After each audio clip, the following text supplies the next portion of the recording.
Hey, we are live. We're trying to help Robert out with a vacuum fuel pump. We'll see if he's there. I'm going to throw the link out. We'll see who comes up. He has a Briggs vacuum fuel pump on an engine, and I don't know if he doesn't know how it works or how to plumb it or whatever, but hopefully he'll come on panel. We'll figure it out. I've done a bunch of those. In fact, I sent him the instructions for the Briggs vacuum fuel pump, the 3 connections. You have the fuel in, the fuel out, and you have a pulse that has to go somewhere to the engine. Usually they go to valve covers. They may go to somewhere else. There he is. Hold on. Yo, what's going on? Kid, I don't get it. I knew I put these fuel lines back because this fuel pump is a square one. It doesn't matter if it's square, round, whatever. It doesn't matter. It doesn't matter. You should have. There's 3 lines on it: the Gazinta, the Gazalda, and then the Pulse. Yeah. Which one do you actually have? Do you know which one you have? I pulled the I pulled the thing off the engine. Yep. And it had no name on it. No. But where is it now? You got it? Is it still mounted? Yeah, I got it dismounted because I'm thinking I got these lines crossed. Well, hold on. Let me look again. Zoom in on it. Let me see which one you got. Where did you get that one from, Robert? Where did you actually buy it from? Oh, okay, all right. That's a Briggs pump. Okay, yeah, that's a Briggs pump. All right, I didn't know you had that one. I thought you had the other one. Okay, now that one, is that a new one, or did you put a gasket in it, or what'd you do? The guy at the lawnmower shop had to work on it. He said it was the fuel. Because there's a diaphragm in there, there's a spring, there's a couple of parts in there. Does that have 4 screws in it or 3 screws? So I said, how many screws are in the back? 4. How many screws in the back of that cover? 4 or 3? 3. Okay, because there's a difference. There's a 4 screw pump and a 3-hole pump. All right, let me look it up. Let me see if I can get you a diagram. Hold on. Let me see what I can find here. Oh, hey, Wayne's here. What's going on, Wayne? We're trying to figure out his 3-screw Briggs fuel pump. Okay. They got the 4 screw and the 3 screw. He's got a 3 screw. So hold on. I don't know if I've ever seen one. They usually have them on like walk behind leaf blowers and stuff like that most of the time, where you have the air box with the choke and the gas lever above each other. They usually have them on those ends where it's hidden. It's usually hidden behind covers, you know. But it's a diaphragm fuel pump, right? It's diaphragm, yeah, but they call it a 3-hole pump. Yeah. Let's see. Let me look at a 3-hole fuel pump. See how's your day going? Oh, how was Chubby last night? Good food? Good. We had his chili dogs, right? Chili dogs. Yeah, they were excellent. Yeah, see, I thought Robert had this one, the standard plastic one that we all use. Yeah. But he's got the 3 holes. Let me do a search for that. Hold on. Let's see. They usually call it a 3-screw fuel pump. Hold on. 3-screw fuel pump. Yeah, a guy just came to pick up a snowblower that I ended up doing the Aspen in it because he had all kinds of old shit in it. Yeah. And he forgot to pay me. But that's all right. Last year he gave me a $100 gift certificate for Harbor Freight for Christmas. So whatever. That's good. I'm not gonna worry about it. He always takes care of me. He's a guard at work. Nice guy. Real nice guy. So do you think the Briggs one would work on that, the round one? And it's they'll all work on it, but the mistake. Well, no. See, the engine he's got, Robert. Did you just ask for a fuel pump and he gave you that one, or did he look up the engine and say that what goes on it? Nah, this came on the engine. Okay. This is the original fuel pump. Yeah, that's all right. Is that a Briggs engine or a Tecum's engine? It's a Briggs. No, it's a Briggs 8-horse Industrial Plus. Yeah, likely the round Briggs diaphragm operated fuel pump would work on that thing. Oh, they will. Yeah, see, you've got a pump called a 393-397. So let me look that up. 393-397. 393-397. And let's see. Yeah, see, when you get a 3933, here's the kit when you replace the diaphragm and everything, the spring. But that's a 3-hole pump. That's a 3-hole fuel pump. There's 4-hole and 3-hole for 4 screw and 3 through. Let me see if I can find a diagram though that shows. See, this is the one. I wish you had this one because we all know these. Yeah. Those are. And you can use one like that too. You don't have to use that one there. Let me see if I can find a diagram for that. Hold on. Because I know this is one screw hole and this is the other one, so they're diagonal from each other. Yeah, the screw holes should have like bosses on them. So it's like a standoff against your housing. Yeah, you should have 2 tapped holes in your shroud for the pump to bolt through. Yeah. Yeah, there and there. Yeah, it bolts right to the shroud. Yeah. Yeah. Hold on. So these are the screws that go in it. Mm-hmm. Yeah, it should be fairly long. Yeah, but what I think happened, Wayne, I got the lines crossed or something because it has no, it don't say in and out or where it goes. It's just, I just started replacing fuel line. And I thought I had it right. The thing will fire off on starter fluid, but it's not picking up the gas. Yeah. In the tank. I'm trying to look for which one. Here we go. Okay, here we go. Let me zoom in.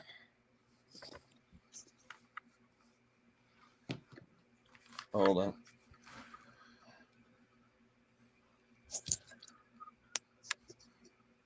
Come on, you son of a gun. I got the diagram here. Hold on.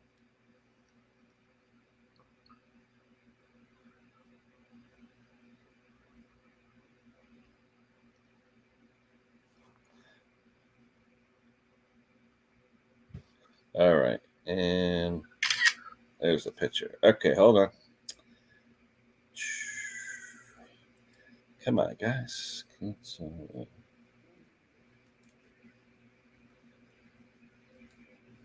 All right. Okay, here you go, Robert. All right. So if you look, here's right. Yeah. All right. Now the one on top goes to the carburetor. Okay. Hold on. If you look at that diagram, look at the fuel pump.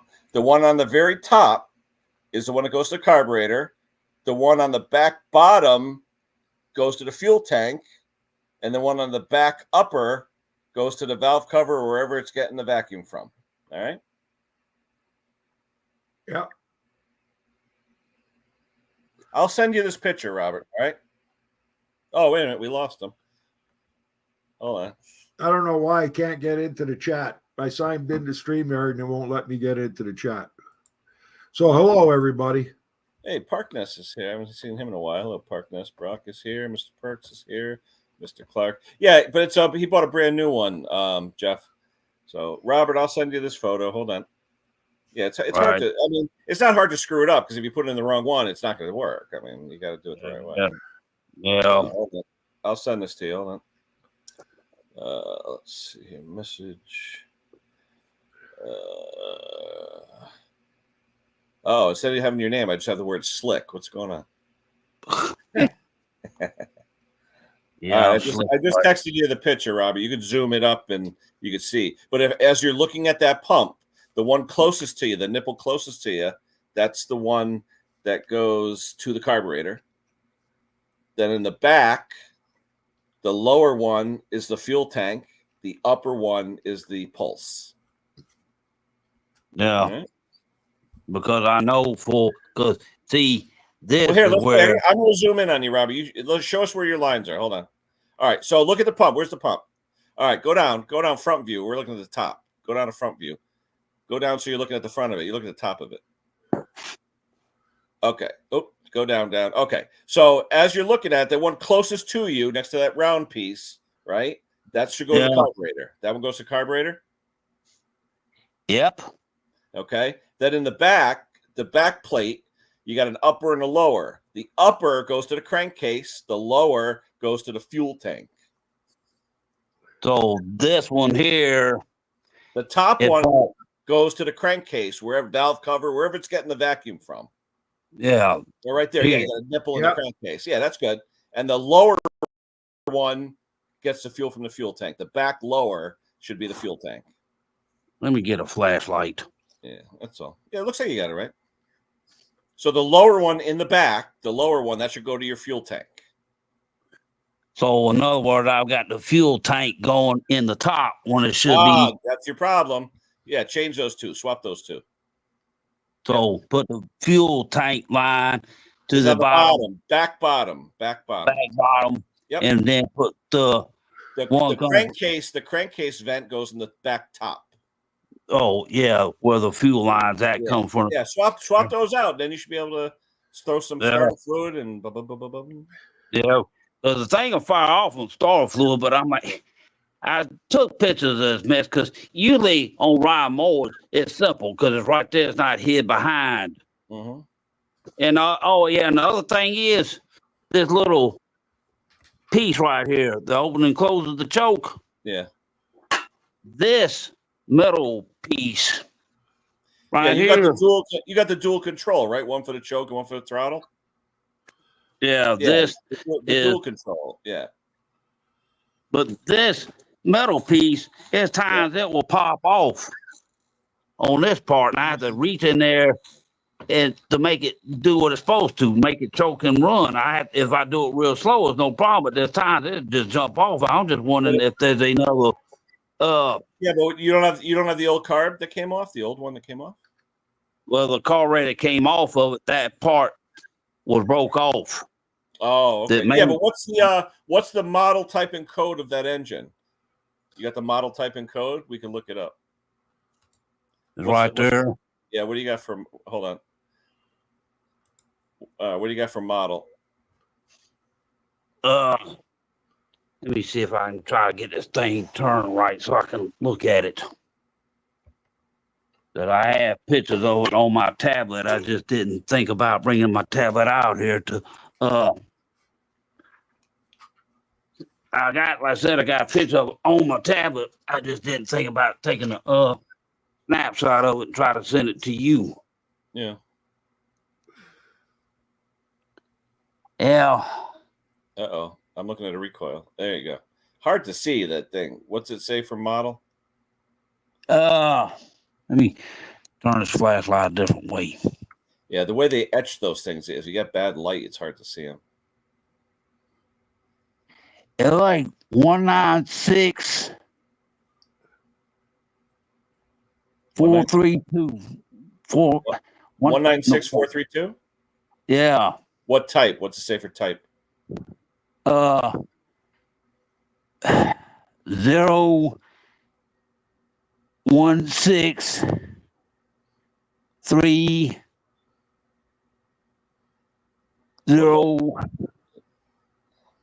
It's hard to see. I wish I had my darn magnifying glass. Like an A1 or something? Yeah, A1, yeah. Okay. All right, hold on. Let me look it up. Let's see what we got. All right, let's see. Oh, let's look at the Kirby on this thing.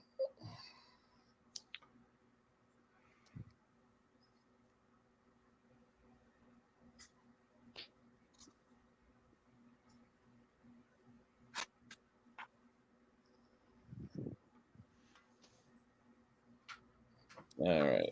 So let me see. That carb is 125.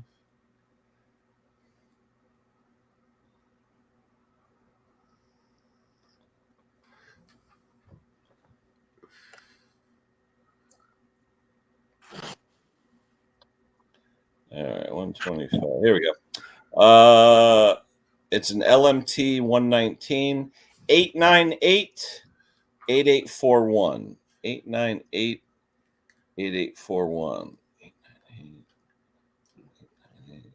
898 8841. Let's see what that carb looks like. Let's see.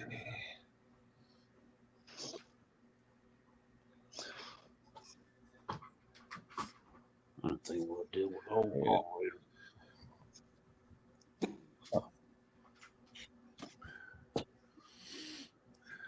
No longer available. Well, that's not good.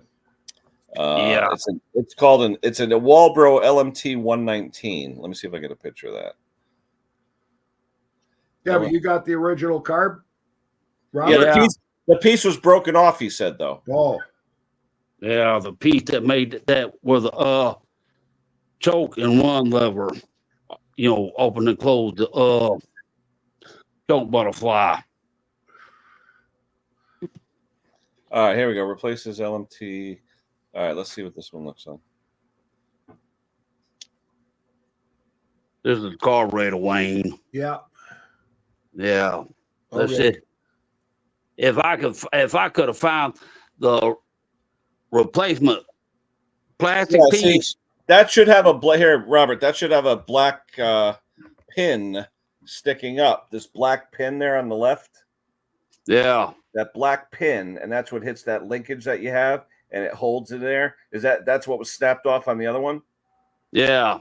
Now, what carb does your carb now have that black plastic pin sticking up? Yes. Let me get back over there. Because it should have that black pin, and that's how it actuates. There's a black pin, but like I said, that little metal piece on that metal cover is sometimes to just jump off. Yeah, but the black pin, though, should go into a oval-shaped piece of wire on the linkage so it can't come out. You know what I'm saying? When you put that linkage together, it should stay in there. Yeah. It's part of that choke linkage. Let me get this. Settings, camera.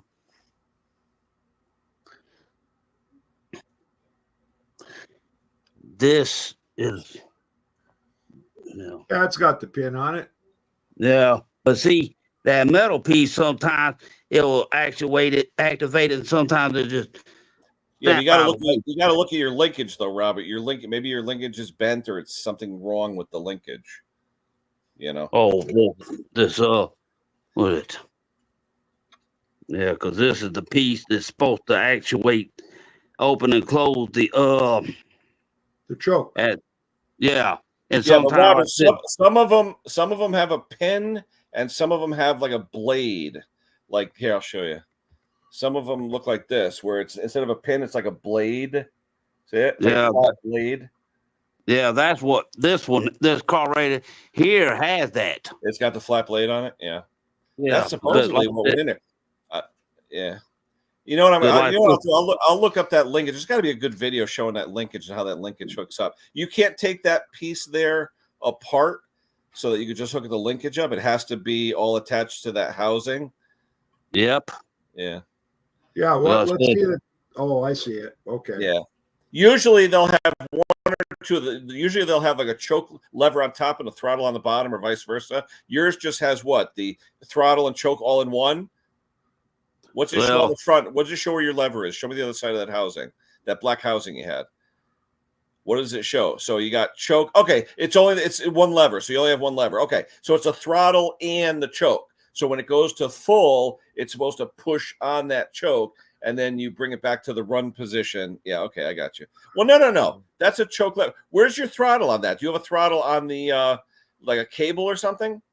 No, this is it. Oh, okay. So all right. So what we just saw, it's just a choke. That's all it does. Yeah. It's just a choke. Yeah. All right. Yeah, it's got to be something bent in there or something crazy. Yeah. Hey, Mark.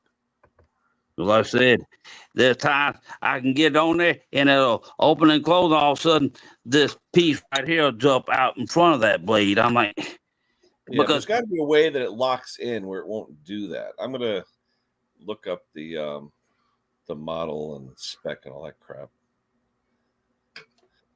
Let's see. Doesn't look like anything's bent on that lever. No, but something inside the wire mechanism that lever is. When you get it, let me see. I had that number. When you get a chance, Robert, though, send me that model spec, all that crap again. Yeah, I'll take a snap shot of it. I have it, like I said, I have it on my tablet, and I'll take a snapshot and send it to you because it was a up closer view of it. I have to, unless I retake the picture and zoom in a little bit better. Yeah. So, I got 196-432-0630. All right. Let's see. 42. I'm just trying to find a good part selected, a crappy drawing. I'm trying to see a drawing that shows that. Oh, here we go. Controls. Let's see if controls has it. Wow, this drawing is kind of screwy. Hold on. Sometimes they have good drawings. Sometimes they suck. Yeah. Let's see. I'm trying to look at the assembly drawing that shows all that linkage. What you're saying is when you got that bolted, that cover bolted on, and you're running it on choke and off choke, that There's plastic. Yeah, that little metal tang on this metal cover. Yeah. Will sometimes just jump out in front of that little blade on the choke lever. Now if I have the muffler off, I can reach back in there and redo it. Get it that metal blade back where it's supposed to be. But once I put the muffler on, I have no exit. I have no access to it. It's all blocked off by the muffler. Yeah. Yeah, send me that, Robert, and I'll look up and see if I can get you a video or a drawing showing. There's got to be something either bent or missing or something. Yeah, because I think this piece of metal is made out of spring steel or something. I said, the people who own the tiller, they owned it to a guy, and then he had to order the new gas tank, and the gas tank itself was $100. I'm like, Wow. what? I said, the tiller was running fine, but I don't know. They just parked it and left it outside, and I said, this is a very weird engine. Yeah. This is a strange Briggs & Stratton engine. I said, this engine was probably put on other things besides the tiller. Well, no, that engine is common on leaf blowers and walk behind leaf blowers. That's where I've seen it on walk behind leaf blowers. Yeah, because it also had a remote throttle linkage on the handlebars of the tiller, but that was not hooked up to the stuff down below the carburetor. Yeah, I'm like, yeah, I don't know. I may, Robert, I think I have that exact same engine downstairs on a leaf blower. Let me later on. I'll go look at it. If I have the linkage on there, like I'll take a photo of it because something's got to be missing where it's disconnecting. It shouldn't fall off of it. It should stay. It should be spring loaded, right? That choke is spring loaded. That black thing, it's spring loaded, so that it'll flick back on its own. Yeah, it does it. Yeah, so you just need to make contact so it chokes and then pull it back for full throttle. Yeah, it's a run position. Yeah. Interesting. I mean, this is a good engine. It's just, and I looked the same engine up, and it's a whole different engine from what it used to be. Because this engine, from what I'm reading on the code or whatever, it's a 1995 Briggs & Stratton. I said, I think Troy Bell had them. I don't know. To me, the Briggs & Stratton engine, they made the engine, but then some people like, oh, we'd like to have your engine, but we want, this and this and this on it. The operator's like, I don't know. I said, thing fires off on choke cleaner, but it's that fuel line. So I got, I just got to take this fuel line, put it to the, you told me, and I just have to look at picture. Yes, just send me all that information so I'll get it right. Yeah, I'm just trying to find a video that shows a good picture of that. Like I said, they're usually on leaf blowers and things like that. Oh, that box, Yeah, maybe something. Oh, here we go. Hello, Gary. I can't get in the chat to say hello, gang. So I don't know what's going on. Yeah. And the main thing is, at least it came with the heat shield. So the heat shield that was on here, that thing, it was through.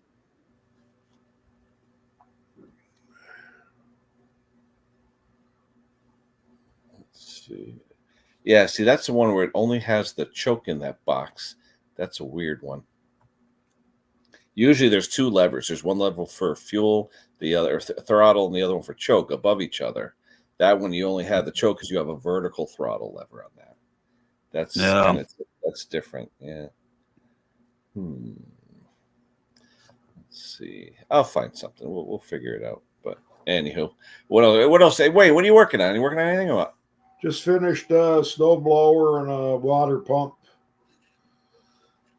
Mm. Did Yeah. both there, Wayne, or what? No, it was a beautiful day today. I had to drill out one of the shear pins because it was seized right in. The thing had never been torn apart. Oh, So I had to drill it out, sweated like crazy. yeah. So I might as well do this line swapping now. So What's that? I'm gonna do this line swapping now while y'all here, so I don't forget, because I would be done forgot something. And So, you can tell, you know how you tell it's working, Robert? Is it only a recoil start or is electric as well? No, it's just recoil. All right. No, because what I'm saying is if you have it hooked up to a fuel tank, you could literally pull the recoil, put that one going to the carburetor into a jar, and as you're pulling it, it should pump. Yep. Just to prove it out. You know what I mean? Either that or pull the recoil off, pull the plug out, use a turn drill. it with a drill. Yeah. And get her spinning fast. Yeah, take the spark plug out. That way you go. Yeah.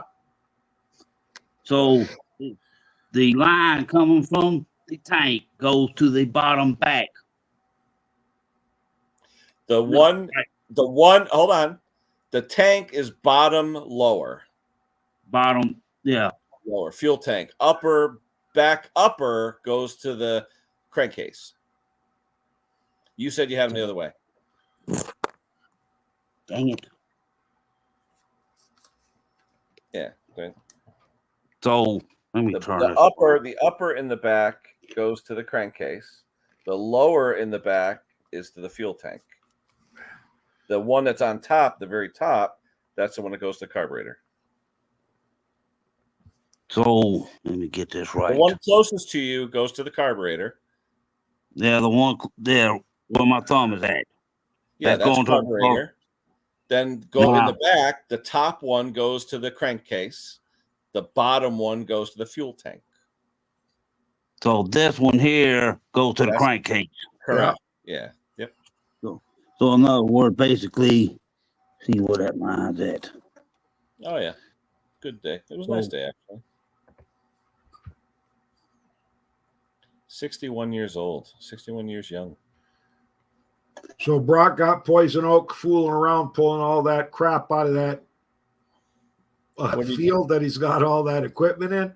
Oh, is that what that is? I don't know. He said he's got poison oak. A hedge trimmer or something. Yeah. Either that or he was running around chasing deer. Yeah, could be. Could be. Yeah. Man, I know what I'm gonna have to redo the fuel line from the tank because apparently it's a little too short by a few inches. God darn it. Yeah, at least I got enough. You gotta buy a roll of line. Well, I ordered 2 boxes. Well, I've ordered boxes of Briggs Stratton fuel line 2 different times from Amazon. Yeah, 25 foot. Yeah. Now, this is the fuel filter that was on it. Now, I cleaned it out with choking car cleaner. Sprayed air. That's a fuel pump rated carburetor, 75 micron. The other one's 150 micron. So that's the right filter. Yeah, that's the right one. Yeah, because I said. The only thing you got to watch on those, if you ever get one used and you don't know which way it was hooked up, you could be pushing dirt back into the engine. So you got to watch. Because I usually flush them out. I usually blow them out, put fuel in it, and blow it out on both sides to make sure there's no schmutz in it. Because normally, though, I'll put the fuel going in to the bigger side. See the bigger side? I go into the bigger side, out the smaller side. So have it turned this way. More exposed. Yeah. Yeah. Yeah. Because I said, because I know they're not marked in and out on those. They never do.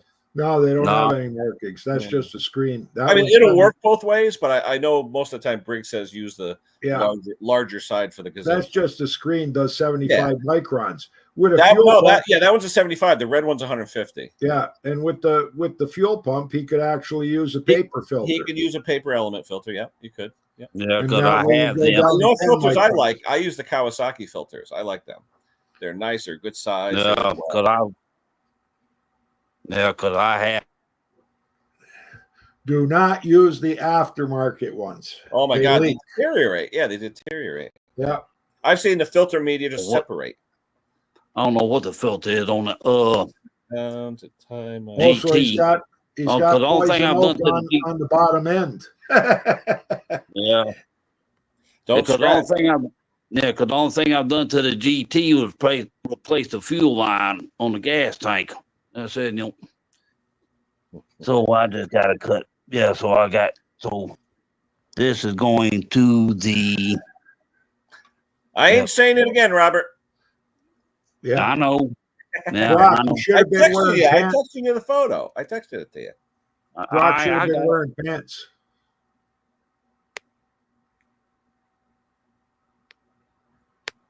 Actually, you know what I'll do? Hold on. I could email myself this photo and put it on another panelist. I'll have the photo. Let's see. How do I do that? I got to send it to myself. Wait a minute. Gmail. I said, yeah, that tank right there, Wayne. That guy it cost him $100. I don't know how in the fool he found it. All right, Last year, I sold a snowblower gas tank. It lists for 185 plus tax. I sold it for 150, brand new. Yeah. Oh, was it? Look at that. Somebody did a video where a gas tank, it was a black plastic one. They left it set the weather in it cracked. Now, those white ones, now I don't, like on my YS 4500, yeah, leave them things sitting outside. Is that a plastic gas tank on there? Yeah, it's plastic. Yeah. Yeah, it's the present. They call it a certain type of plastic. It was an ABS or something like that. Yeah. Yeah, that's it. Yeah, it looks like if the holes were in the right spot, it becomes a snowblower gas tank would fit right on there if you needed one. Yeah. Or you drill holes where it to match in that bracket to put one in. Can you see it? Yeah. Can't make it any simpler, Robert. Yeah. Nope. Let me take a screenshot of this so I don't forget because I'm getting old myself. I texted it to you. Yeah. I'll just make sure I still got, because I got this time 17 days from now, I'm going to be 61 years old. But Jesus Christ, at that age, I don't want Did you vote early, Kenny, or are you waiting until Tuesday? I voted 2 weeks ago. Did you? Good man. I was the first one there. Library opened at 9. They did the voting at 10. Did you take a picture, Robert?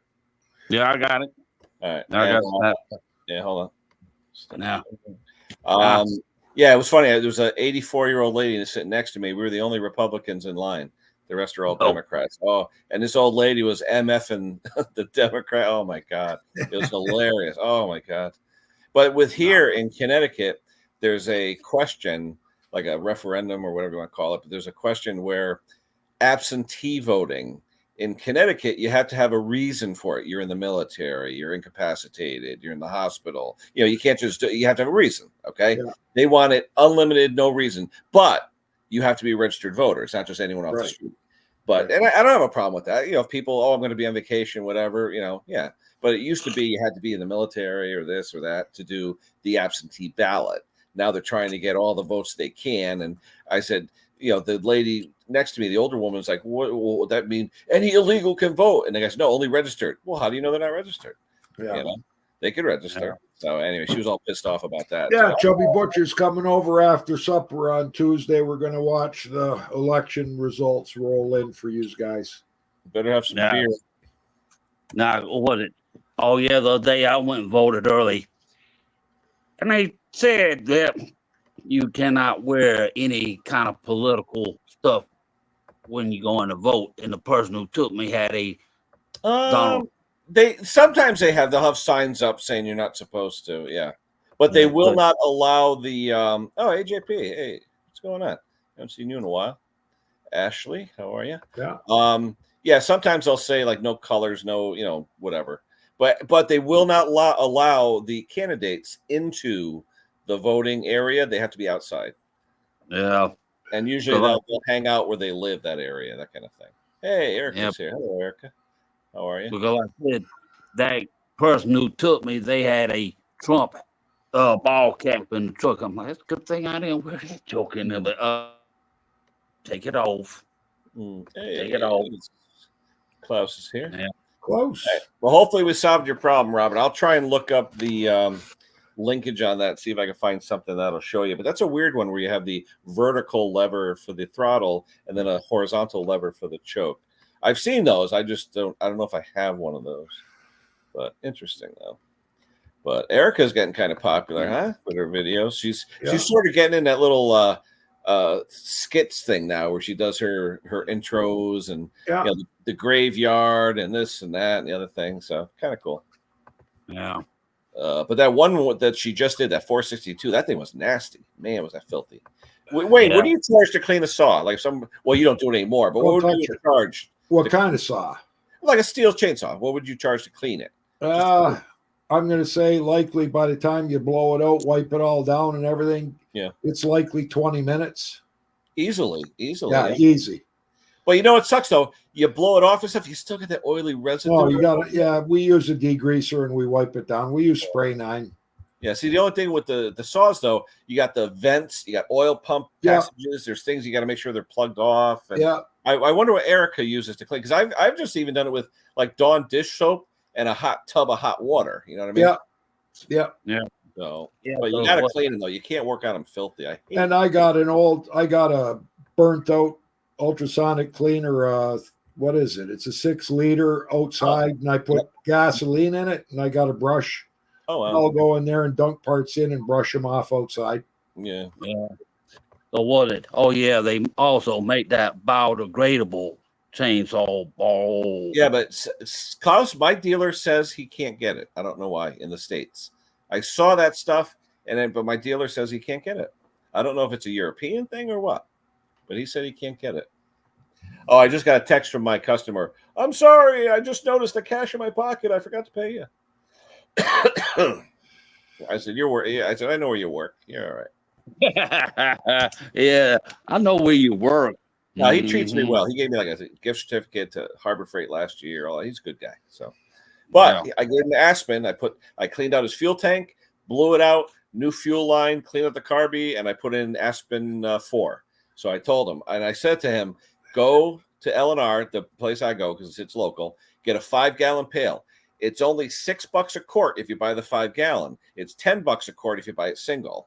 You know, so I said to him, you're better off, because that way, especially if you have a generator and he leaves it up at a cabin like in New Hampshire for months, it's the best. Now you use what, Kinetics? We use Kinetics, made by Briggs and Stratton. Is it Briggs and Stratton? Oh, I didn't know that. Briggs, if you got a Briggs and Stratton dealer, they should carry the Kinetics fuel. KINETIX. Yes.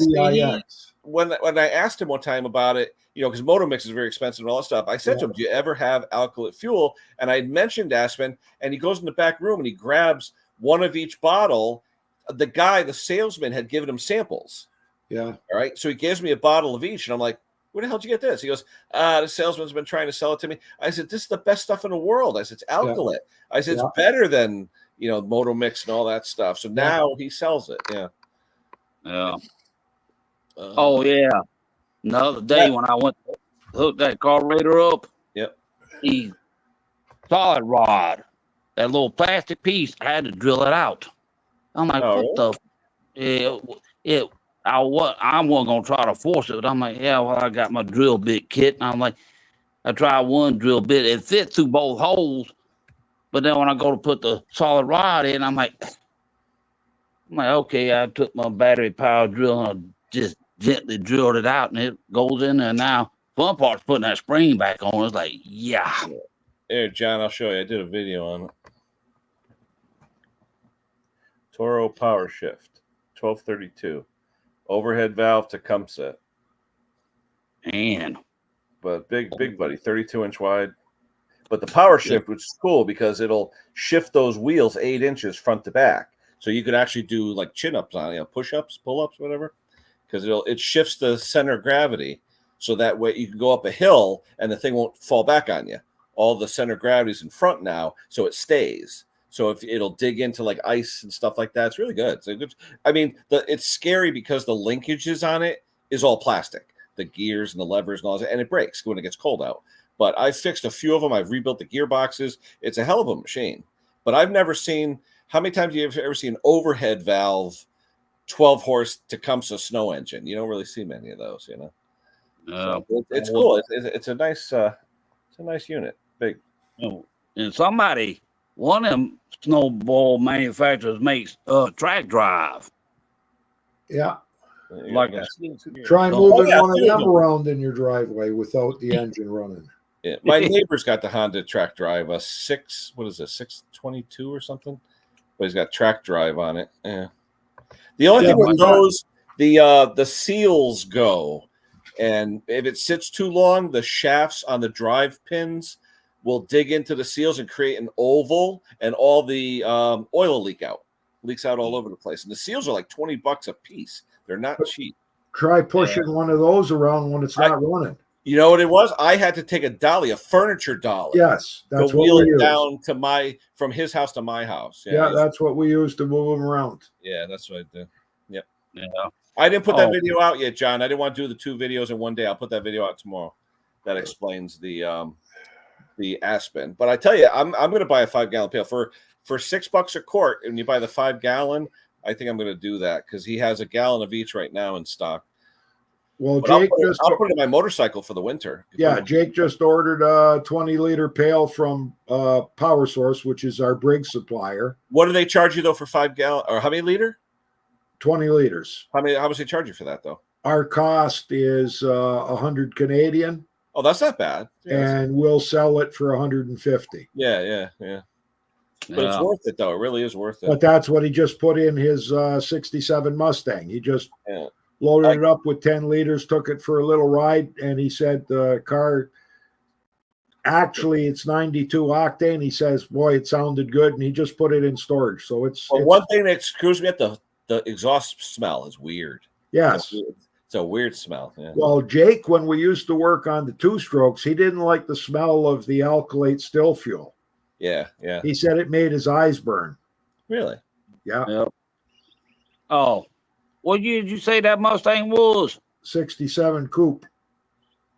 Because, back in the day, you had lead in the gasoline. Yeah. Then the EPA down here said take the lead out, and then you could find lead substitute. But I was like, if you got an engine that's still in good running shape that uses lead in the gas, you got something in, because that's almighty. Oof. Hey, yeah. I can't see in the U.S. here that they sell kinetics. I don't see it. I see kinetic products like stabilizers and things like that. Hold on. I'm looking at their website now. Yeah. See, what's that company you go to? L&J or something? L&R. L&R? Yeah. Is that where you get this stuff? Yeah, that's the stuff, buddy. Yeah. But they're showing the company. Hold on. Let me see if it has anything around here. Home. Find a dealer. Here you go. Find a dealer. Over 2,500 dealers in the U.S. Really? Okay. Let's see what we got here. Find a big thing in Canada, it shows. Let's see. Zip code. Let me put in my zip code. Trumbull. All right. Who do they show? Superior. Milldale, Connecticut. Where the hell is that? Milldale. I don't even know where that is. That's a place in Connecticut that sells it. Yeah, interesting. I've never heard of Kinetics Fuel, to be honest. No, you said something about it's Briggs related, you said? We buy it from a Briggs supplier. They used to sell Aspen, and then they started selling the Kinetics. So originally, 7 years ago, we were getting Aspen, and the last 6 years we've been getting the Kinetics. Yeah. But what? And the only other one I know out there is Distill, and supposedly that Gulf Pro Fuel, the company that sent us that sign, and they sent us some samples. The only problem was it was the shipping cost to get the Gulf Pro, and I had to buy a pallet of it to make it worthwhile, but I'd never sell a pallet of that fuel. Do you get it from Erica's place, this Power Source? Power Source Canada, yeah. That's where we get it from. Yeah. And then it's just a matter of we get free shipping if I forget what Power Source is. I think they're around $350, and then you get free shipping. Huh. So, we'll make sure that whenever we need parts, we keep a list, and then we top it off with fuel, and that brings us to free shipping territory. Yeah. I tell you, I can't wait till I retire and become an LLC so I can get like the Stens discounts and all that, because it's crazy what they charge. Yeah. It is really crazy. Yeah, $350, she's saying. But you got to check, because a good example is the Tecumseh fuel line. Yeah. Oh, yeah. It's a little bit thinner. It's 440,000. Yeah, and to get that through that little tiny in the shroud, and to be if you try not half inch, it's 7/16. It's $437,000. You try to get a Briggs line in there, it won't go through. But you get the regular. So, anyways, from Stens, Jake just pointed out to me that we were paying our cost was $100 for 25 feet. Holy crap! That's a lot. And we just ordered it from MTD, and it cost us $45. Yeah, because I just used that today on this Tecumseh thrower. Because, like you said, you'll attach the two lines together to try and pull it through, and it better be the right size, or else it'll just get stuck in there. And I use a 5/16 threaded part of a bolt, and I screw it into the one end, screw it to the other, so they butt together. Yeah. And then I push and pull, and I spray the line with WD-40 to make sure it's got some lubrication on the outside. I usually just use like a screwdriver bit for the impact. It's like 2 inches long. Okay. Stick it on there. Yeah.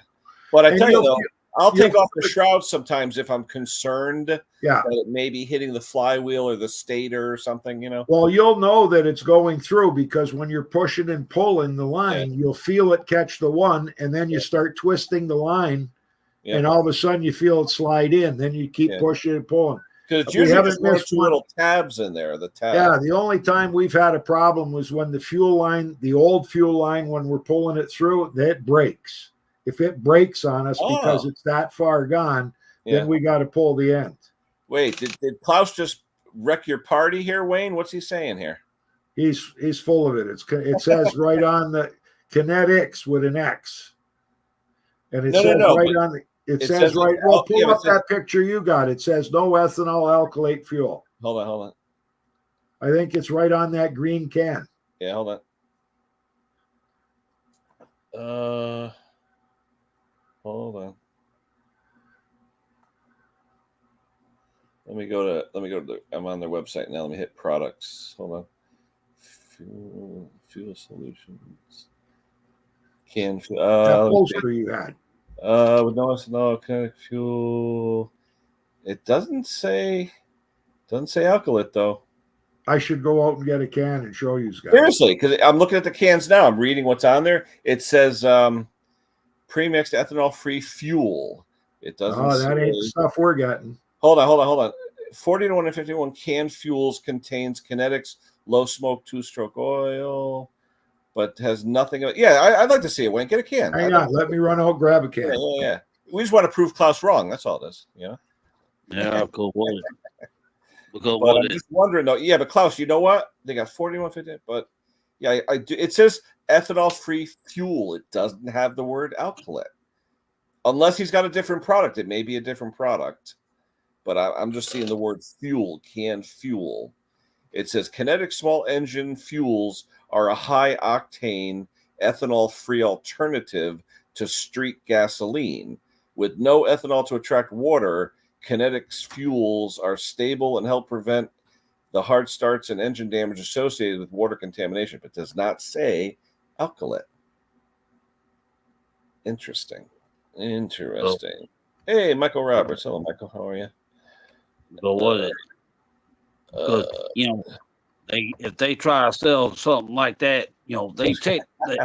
You really want me to tell you, Klaus? Go ahead, Robert. What are you saying? Sorry. But, the EPA, they like, we want to check this stuff before we allow you to sell it in the United States. Because my Shandao 591 chainsaw, I was told the EPA said it does not meet our regulations, so they had to quit selling that particular saw in the U.S. I'm like, the EPA can make or break small engine people real quick. Klaus, do you have anything on the web that says otherwise? Let's see. Hold on. Oh, Klaus. I don't know. Look at. What's it say right there? I don't know. I think Wayne's gonna be mad. It is not alkylate. Wayne, it says not alkylate. What's this say? Where the hell did you get that? On their that's weird. Wayne, that was no. But what I'm saying is on their website, they don't show that. It shows this. I asked the question, and on their website, it says Kinetics fuel is not alkylate. So this says alkylate fuel and stabilizer, ethanol free. No, but it does have a part number on it though. Does that can't? There's the Kinetics. What's the part number on it? Any kind of part number I can look up? Does that have like a manufacturer part number?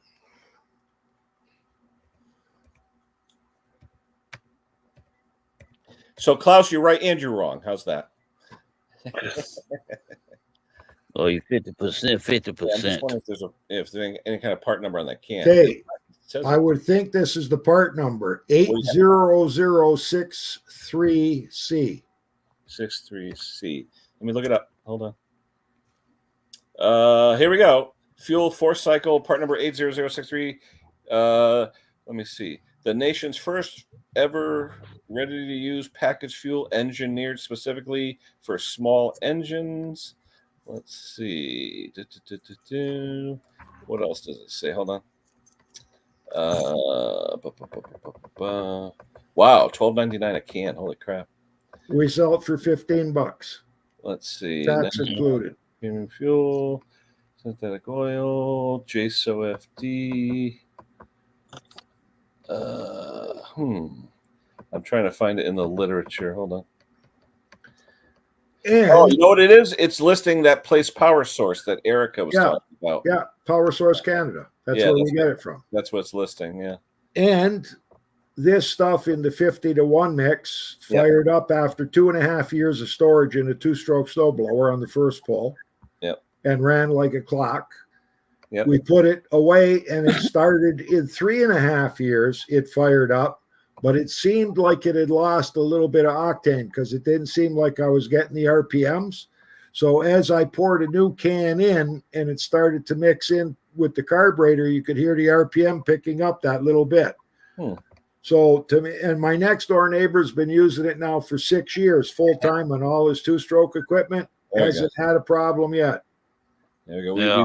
We bow to Wayne. It's alcohol. What's that? Close to trying to get my fur up. But I tell you though, I'm gonna look. I have that part number now. I'm gonna do a little research on it to see if usually you could find like an MSDS sheet for it or something. Yeah, I want to see if because usually when you buy it, they'll send you a copy of the MSDS if you want it. And even when it came out, they sent us the flyers with it when they first started to sell it. Yeah, and it had. I swear that Aspen is making it for them or something because the charts were exactly the same. You know how it shows all the different chemicals and the cleaners and aromatics that are in regular pump fuel? Yeah. So it showed the chart and it said it's an alkylate fuel. Now they're telling me, the rep says, as long as I keep it close, because I called them up and I said, hey, buddy, this stuff's manufactured in 2021. It's 2024. Mm-hmm. The flyer says it's only good for 5 years when it's sealed. He says, don't worry about it. You can use it in 10 years. It'll still be fine as long as you don't open it. Then it's only good for 2. So I've got cans that we've kept manufactured in 2021 that we will be putting in lawnmowers or snowblowers or something in 6 years, 7 years, 8 years, 9 years, and 10 years, just to see if that's really true. Yeah. Alkylate fuel, it is gasoline. It's just that it's refined a little more, so. But it definitely has a funny smell, though. When this guy came to pick it up today, he's like, wow, that's a weird smell. I said, yeah, it don't smell like gas vapors, that's for sure. And think about it. Likely, even though we quit doing 2 strokes, I take this stuff in the 50-to-1 or the 40, I dump out whatever they got in. I put a new spark plug in. I put this in.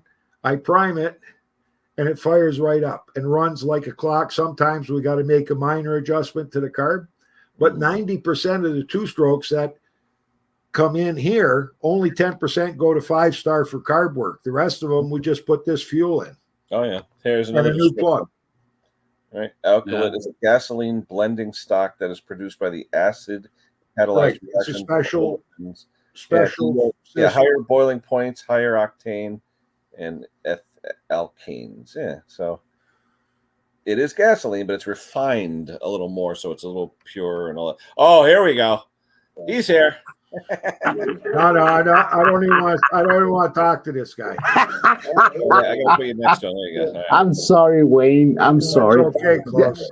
Yeah, but It's that just- model said I was surprised because everything. I mean, but when you go on their webpage, they do not say alkylate. They do not. I never checked the webpage. I just looked at the flyers when they sent it to us, and the cans that come in say alkylate fuel plus stabilizer in it. Yeah. Why it's got a stabilizer, I don't know, because really an alkylate fuel, you don't need anything. No, but it's that's marketing, I think. But in all honesty, I went in and looked at kinetics because I know you guys been using the Gulf alkylate previously. Well, we did. We got 6 cans sent to us as samples, and we didn't buy any because I had to order a whole pallet. Yeah, but Gulf is alkylate. But when I went into the kinetic site, it does not say alkylate anywhere. And here you come flashing a bottle that says it and said, "I'm sorry, Wayne. See the one. Look at the one he's got. Just says fuel and oil. It doesn't say alkylate on it. Yeah. I would before you make your next order, I would double check. I think you know what? I think they're just selling the alkylate to eliminate her performance, and to hell with the rest of you guys. No, but I mean, I've been yanking the chain of the Americans for quite a while because they buy all this True Fuel, and everybody's going way. And all it is ethanol-free regular gasoline. You know what? Klaus? You're right.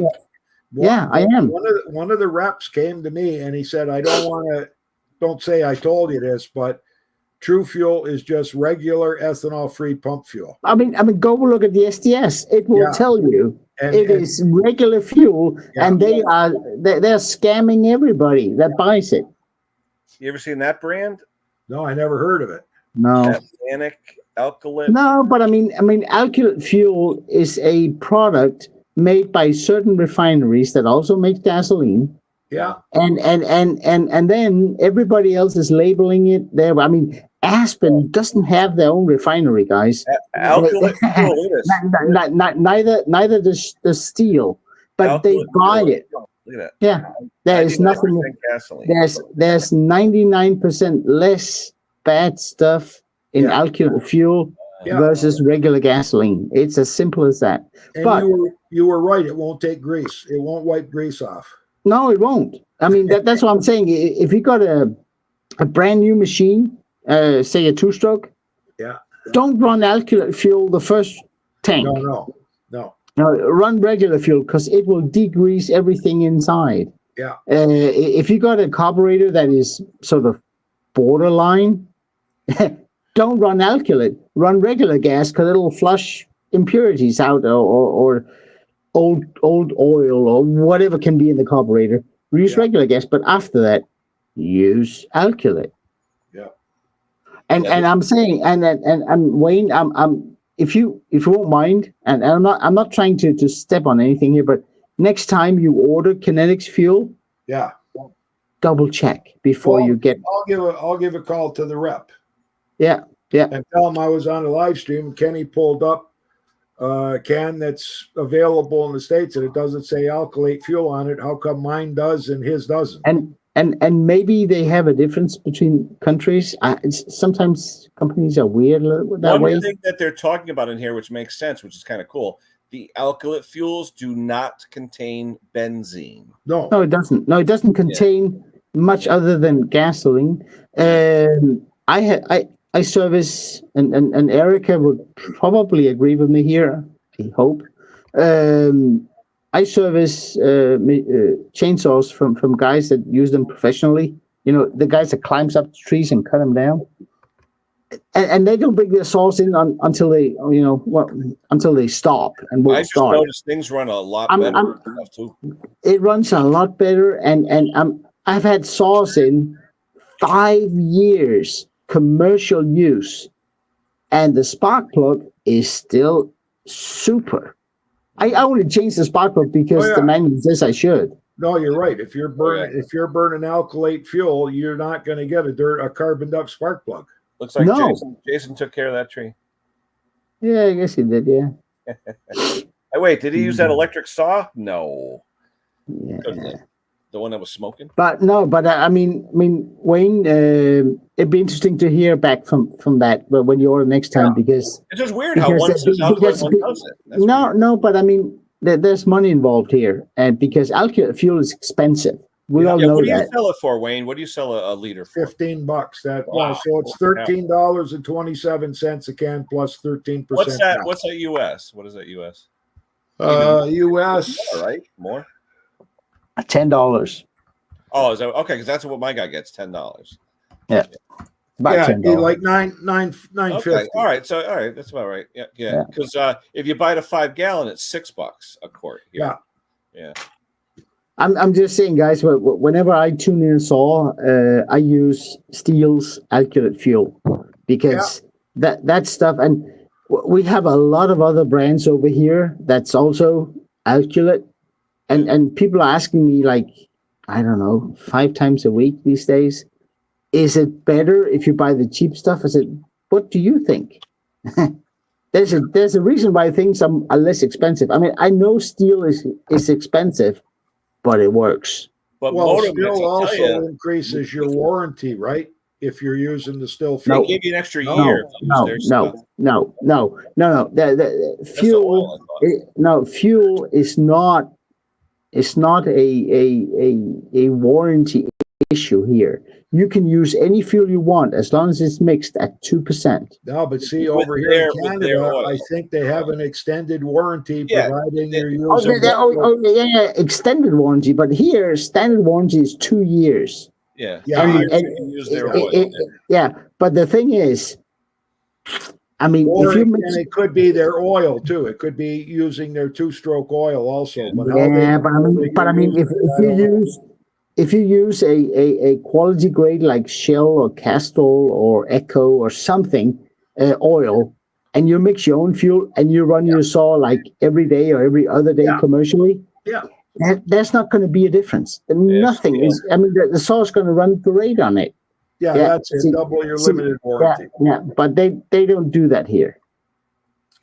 And then we tell anybody that's mixing, we recommend the Echo 2-stroke oil. But I always used the Castrol GTX when we were doing it. Yeah, no, but I mean, Echo is a major brand. Why would they make a bad 2-stroke oil? Yeah, and same thing with Steel or Husqvarna or. Why would they make a bad 2-stroke oil? That makes no sense. Yeah. So if you use one or the other, as long as you mix it right, you're good to go. Well, I've seen some pretty awful mixes coming in here. Oh yeah, I've seen that too. They put 50 oil to 1 gas. No, but I mean, try that on a 4-mix. Steel's 4-mix. Try overloading it with oil and see what happens. That it's going to break down. Yeah. That thing is tuned for motor mix. It really is. But motor mix here, they sell a little can. I don't know what size it is. It looks like the size of a brick. It's like $31. I'm like, I know, but you know what, Kenny? If you're a commercial guy, think about it in relation to taking your machine in for, say, a carb clean. Yeah. No, agreed. But the commercial guy, I'm sure, buys the 55-gallon drum. I hope so. Yeah, I hope so. Yeah. No, but I mean, it's just what 2-stroke engines has been screaming about for the last 20 years. Since we introduced ethanol, Hey, Jim. It's The greatest thing happened to small repair companies was ethanol. Greatest thing that happened. yeah, Oh, yes, yeah, yes, yes. Well, look And what you know it what? did. Cars. And over here, now they're talking about 15%. Yeah. And you know what? There's not a single lawnmower engine out there that is certified for 15%. Not a single one. No, I think they're told trying you to push that here, and everyone's saying no, no, no. You guys remember? I think I told you about the guy with the new Volkswagen from Mississauga that came to visit relatives. Mm. And he stopped at a gas bar, and their gas had, and it was an independent gas bar that, you know, they don't have to buy a regular brand. And it had over 20% ethanol in it. Wow. It ate the liner in the fuel tank, sucked it right into the engine, ruined the engine, and it was a brand new Volkswagen. Wow. Yeah. They're not made for it. It's and I think some of those independent, we don't have those independent ones here because it's a long story. It doesn't matter. We don't have them. Yeah. E85 is okay if your car is set up for E85. But I know GM, if you look at a lot of the GMs, all the hoses will say rated for E85 right on the hoses now. But they a number of years ago, they had to retrofit cars because of this crap, you know? Yeah. No, but I mean also if you start running E85 and your car is set for it, don't expect the greatest of mileages. Oh no, mileage sucks. Yeah, my buddy has a Denali Yukon truck, and he went from like 18 miles to gallon to like 9. You know. Yeah, it's. But what it does is it changes the fuel pressure. It changes all kinds of stuff. Yeah. But I mean, it's like back in physics class in high school. There isn't a lot of kilojoules in ethanol compared to gasoline, or diesel is even better. But the amount of kilojoules per unit of ethanol is much lower than it is per unit of gasoline. So no wonder you don't get the mileage. I mean, it's simple math. But our problem in small engines is storage and two-stroke. Because the problem is when we used to race with ethanol, like dragsters and stuff years ago, it was a hell on parts. It wasn't ethanol, Kenny. It was most likely methanol. Or methanol. I'm sorry, methanol. Yeah, methanol. Yeah, that's an alcohol derivative, right? Yeah, but it's a different beast. Trust me. Yeah. It's a different beast. Ethanol is actually a good cleaning solvent. It's a good fuel in cars, up to 15%. Up to 15%. But once they started putting ethanol in the fuel, it raised the price of corn. Yeah, of course. I mean, you turn food into fuel. Well, what do they expect? You know, better off to feed the people than ruin the engines. Yeah, no, but I mean, your car engine, it won't be ruined by ethanol. No, because it's a much more closed system. Our problem with ethanol is not running it; it's storing it. Yeah. And that's just the nature of the beast. I mean, if people would read their manual and winterize their machines, you wouldn't have this problem. Yeah, this guy tonight, he's going to buy a 5-gallon well because he even said he's got generators. Oh, he has a camp in New Hampshire, and he said, "I'm always forever leaving stuff for months at a time." He goes, "Oh, this stuff will be great. I mean, less work for me, but his equipment." And I tell you, this blower. First pull, I didn't even get 3/4 of the way with the rope. Boom, started perk. He goes, "Wow!" I go, "Yeah, this stuff is good. Yeah, good stuff. Yeah, fire's good. Good. Yeah, Brett, I found that part you're looking for on the NTD website. It's straight black for $244. Yeah, it's also not available. The website I went to said it was available. Yeah, hey, Klaus, 50% less what you were talking about, the kilojoule rating between gasoline and ethanol, 50% less. Yeah. So you will never get the same mileage. 50% more. Yeah. You'll never get the same mileage. Yeah. Hey, Arts is here. Brett, you got a part number? I'll check out my MTD supplier and see if it's still sold. Well, I know Ken looked it up yesterday. Yeah, what was that? 881086 or something? What the heck? 6310086. 631 0086. Yeah, it has to be a dash because it's 631 dash.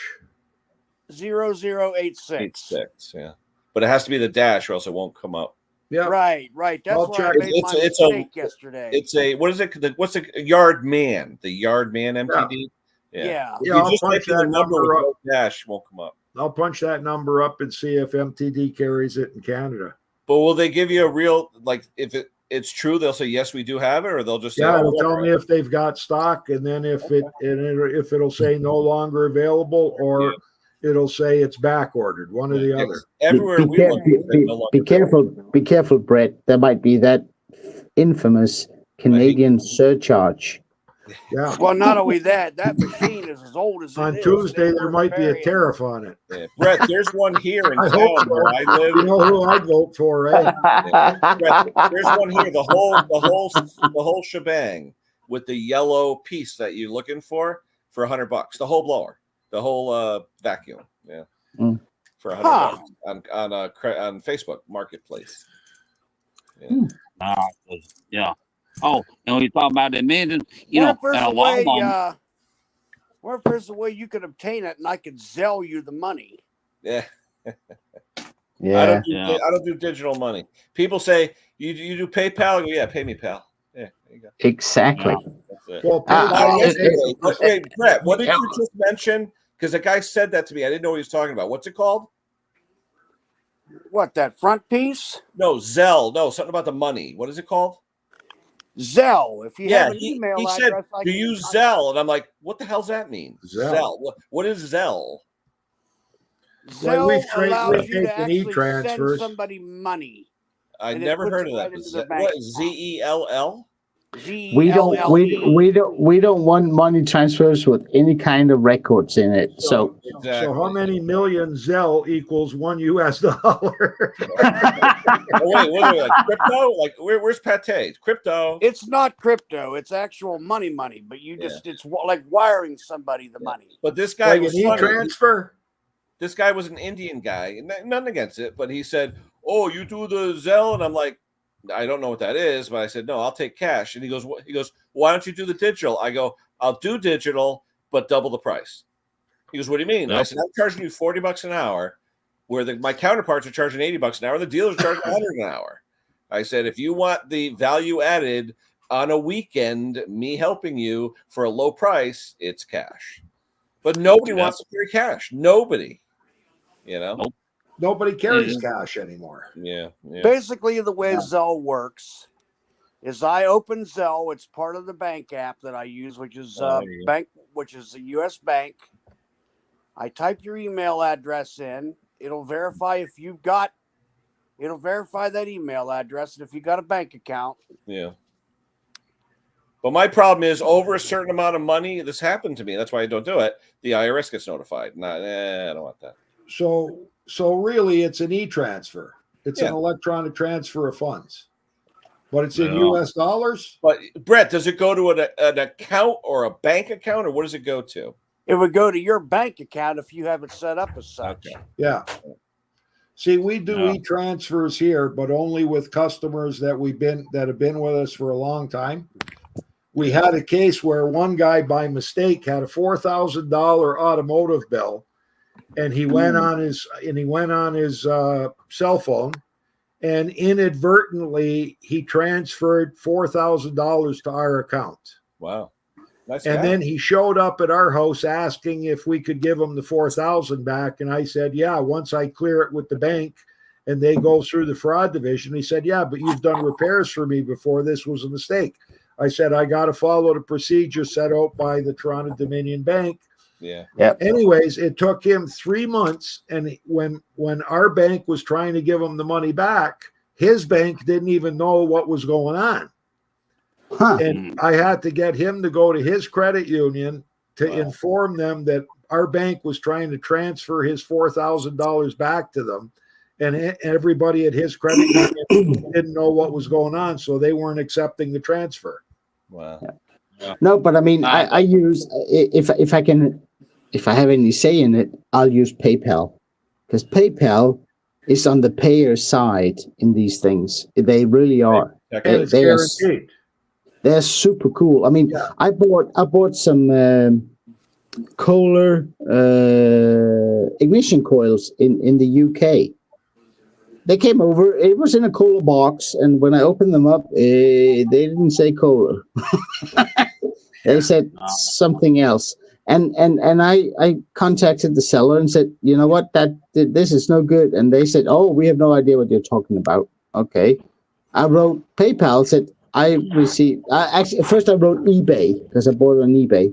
Yeah. I said they sold me aftermarket parts as original OEM. Yeah. And no answer from eBay. They went dead silent because it's a bad thing for them. Right. I wrote PayPal, said, hey, I just paid for this. I received the thing and la la la la. And they went, just get an address for the seller, send it back, send us the receipt. Yeah. Said, they refunded your money, right? They refunded my money. They Right. refunded the cost of shipping it back, everything. And seller got squat. Yeah. There you go, Brett. Right. And this was all around. They didn't even want me to contact eBay. That's the baby. Are we still on this dumb chipper? I mean, how long can it take to get that sorted? Well, if they don't make That went on yesterday too. Yeah, but I mean, every place I looked said NLA. Nobody had it.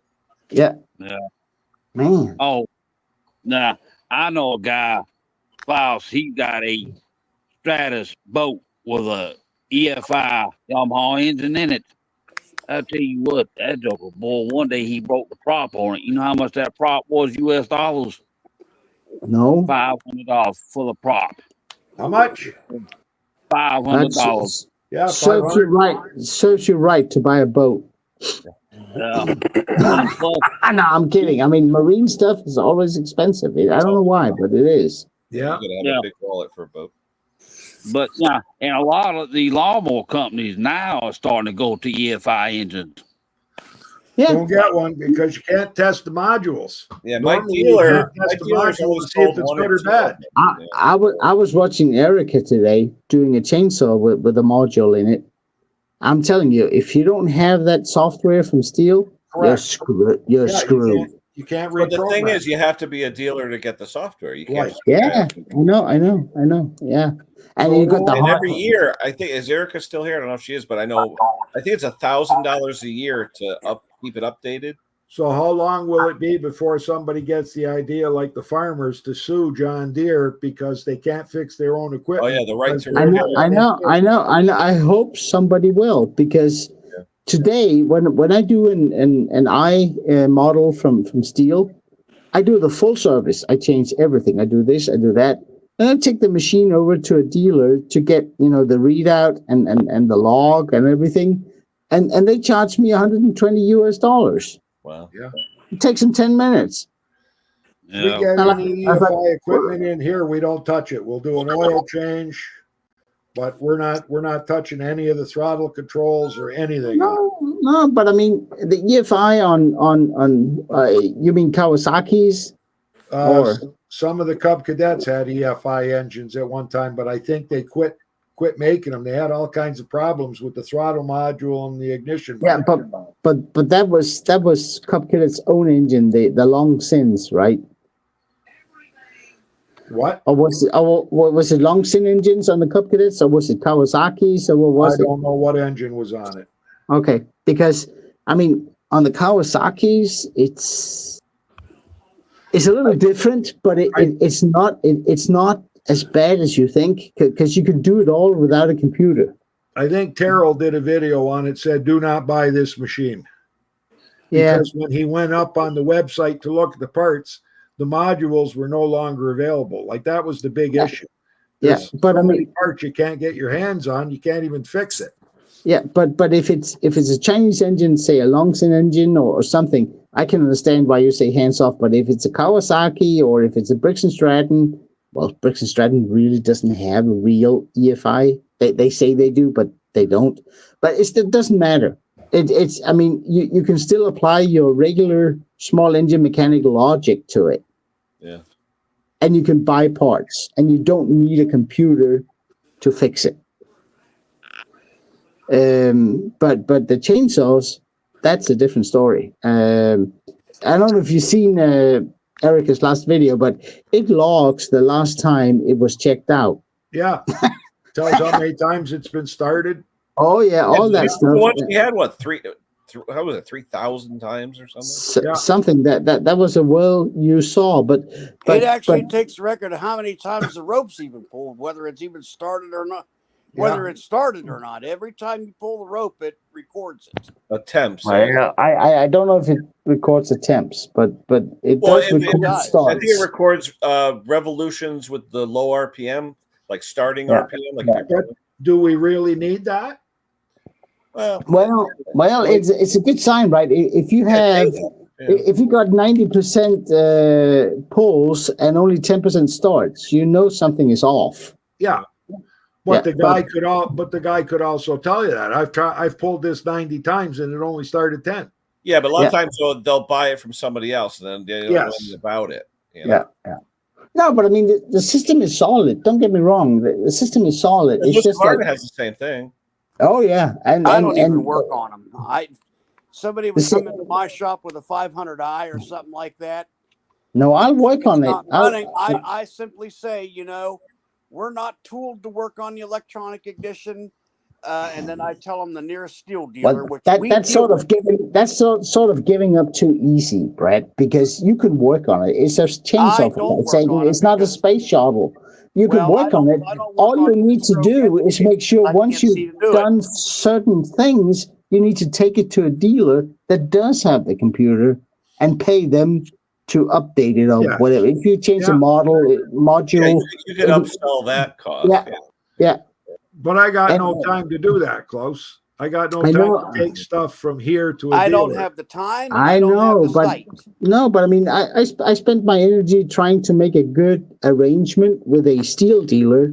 Yeah. So I can go and have that done, and that way, I can service steel machines. Yeah. We just tell them take it to the dealer.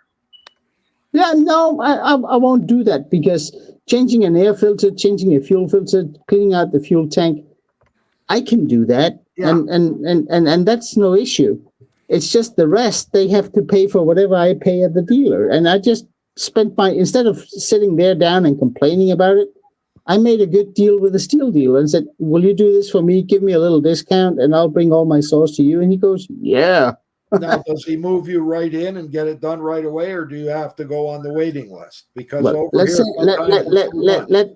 say this way, I don't leave the shop until he's done it. Oh, okay. Because over here, that ain't going to work. Well, it depends on what relationship you have with the dealer. Yeah. So you do payola. I mean, I pay cash right there. No problem. Right away. I mean, he doesn't even have to sit down and write in the receipt. I just pay him. But I want it done now. And I had this discussion with the dealer. The first one didn't go well because I don't know what it was, but he just didn't get the idea. The other dealer I talked to, he says, Klaus, you bring him over, we plug him in, we charge you, you leave. I said, that's exactly what I want. No, that's a good relationship. Yeah. And that's exactly, I said, I'll pay cash. You don't have to even send me nothing. Just here it is. And he goes, no problem. So instead of sitting down, because in the beginning I sat down and like Brett said, I sat down and I complained about it. And I figured, okay, apparently this stuff isn't going away. So, and those saws do come in. So I spend my energy, got a good deal with a dealer, and I can just bring it over. He'll fix it right away. I'll pay him. I leave, and that's it. The trick is to know what you can do to the saw before you have to take it to the dealer. No, but I'm talking about how about the EFI, like the riding lawnmowers? Would you load up one in a trailer and haul it there for them to do a diagnosis on it? No, you don't need to do a diagnosis on it. I mean, if you apply your normal small engine logic to an EFI engine, it'll come up the same thing. But I've been told that the only one we got here was that Cub Cadet. And they said they can't test there's two modules on it, one throttle control and another one. And they said you can't even test them. What you do is you buy the one, put it in. If that ain't it, you buy the other one. Yeah, but I mean that's easy, Wayne. You just have both modules in stock, Yeah. Oh no. and then you charge the customer. Yeah. No, but I mean that's how. If the customer decided to buy himself an EFI engine, Yeah. he has to pay the cost of having it serviced. Absolutely. So I will have both module in stock and just put them in. If one doesn't work, okay, I'll try the other one. If that doesn't work, I'll do both, and then he has to pay for both. It's as simple as that. It's what I remember. They weren't cheap. They're not. But I mean, it's not my fault that people bought an engine that's expensive to service. Yeah. Guys, we're talking too about fees and things like that. One thing that I never used to do it because I didn't really realize it. Just shop supplies, the paper towel, the brake clean, all that. Yeah. Holy crap! I mean, did you ever notice what a can of brake clean costs now, or break a gum out? Out? I have for a push mower, Kenny. Yeah. I charge a $10 service fee. I mean, to cover that kind of stuff, disposable. That covers all the paper, a can of brake clean or a can of carb clean. I'll put in there $10. Yeah. Yeah. I mean, push mowers $10, riding mowers $25. But how about when someone brings you a generator with 4 gallons of like mule piss? You got to get rid of it. Yeah. Well, for me that's easy because I can get rid of it for free. Oh, really? See, in our town, only once. Yeah, I know. So you got to have a big. I think 3 gallons. We charge a $2 environmental fee for oil and fuel disposal. Yeah. And we normally charge $5 for shop supplies, which is like if we're working on a snowblower, low temp grease, the spray lubricants. Yeah. 0 grease is on top of that. It's $3 an ounce for 0 grease in the gearbox. Yeah. Same. I do the same thing, Wayne. But here I don't have to pay to get rid of my waste oil and my waste fuel. Yeah. But on my fuel cans, I buy them in 20-liter pails. Oh. My fuel cans has 2 prices. Thank you. I didn't know that. See what Gary's saying over here? I didn't know that in Connecticut here. Like I can't put a line item, brake cleaner or something. I got to add it into my other costs. I didn't know that. No. Wow. Oh, you could. I find that a little weird because you could put actual cost on any bill. Huh. And actual cost, you may say $12 one day and $15 the other day if you use the whole can of brake clean, but still you can put it in because you used it as part of the service. Yeah. But I just do it as a flat fee. For push mowers, it's this. For riding mowers, it's that. It's. Who else is going to pay for it? Wait, you said you had a guy bring something from Niagara. Was that Niagara Falls, New York? What's that? What for? What? Yeah. I've got people from Niagara Falls, New York, and people from Niagara Falls that are customers. No, because I didn't know if they bought. I said, if somebody comes from Niagara Falls, New York, to your shop.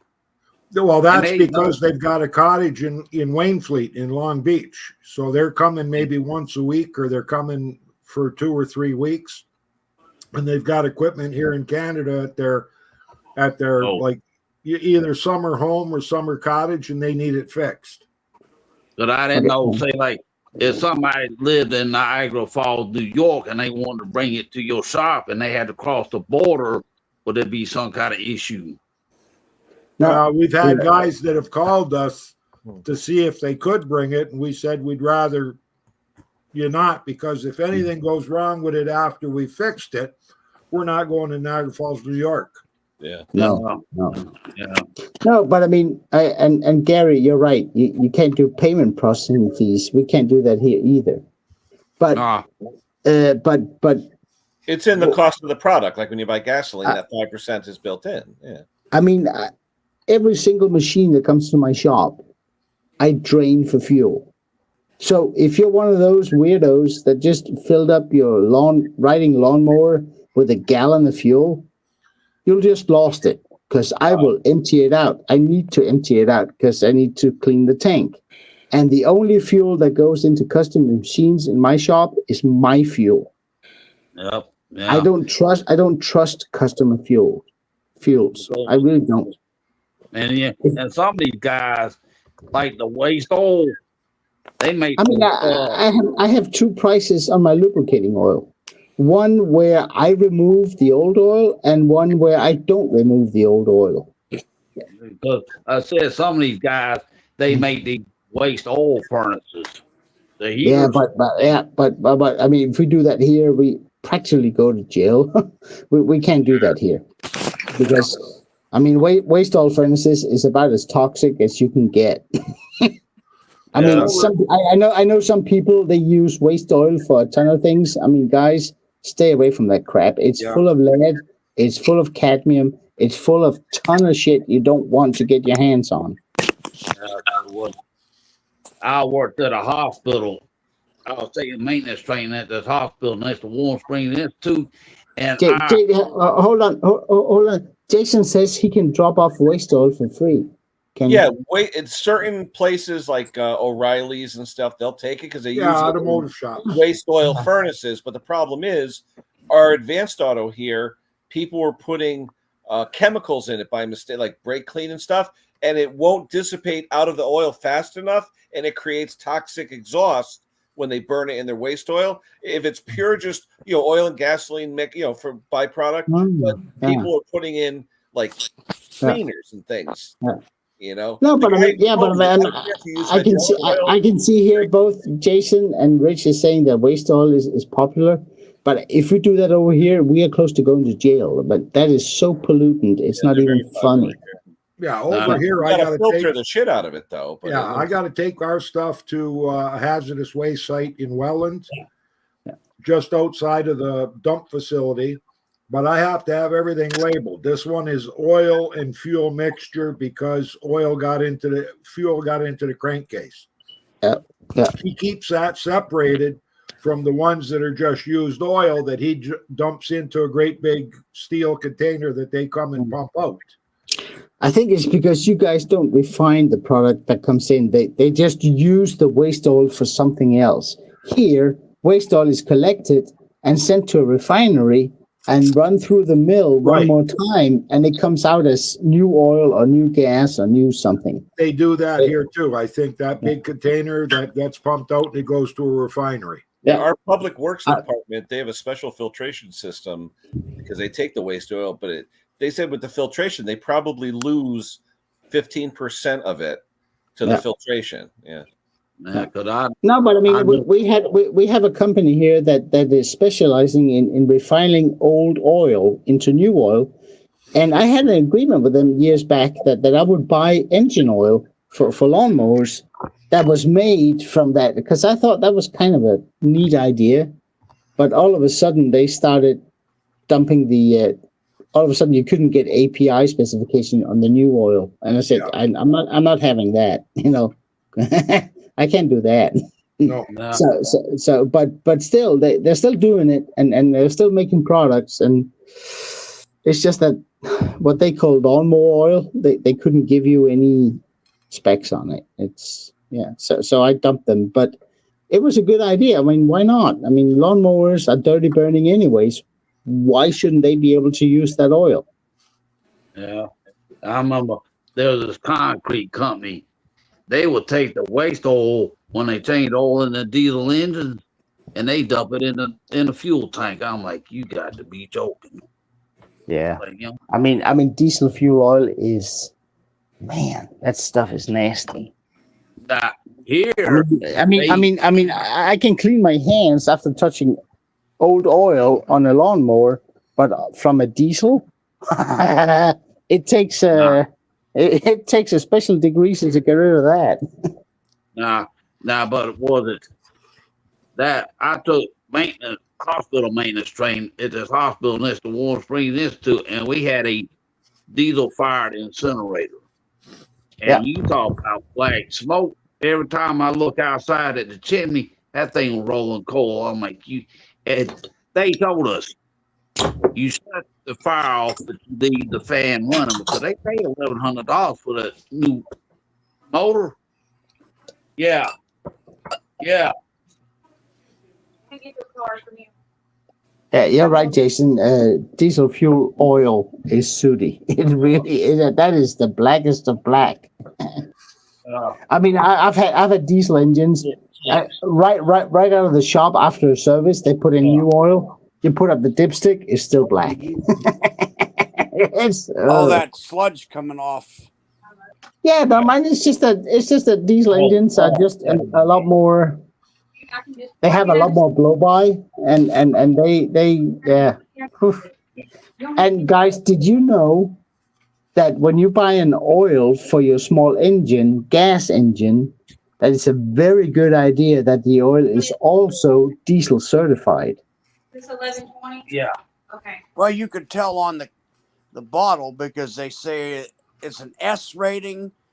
There's an S rating, an API.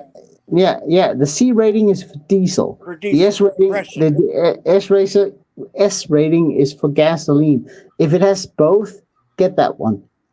Right. Yeah, cool. You want like C like SJ, S whatever, or C whatever. You know, the oil that we sell down there, it's our brand. Well, it's Fram, but that comes out of the Valvoline vats. Yeah, just like was it?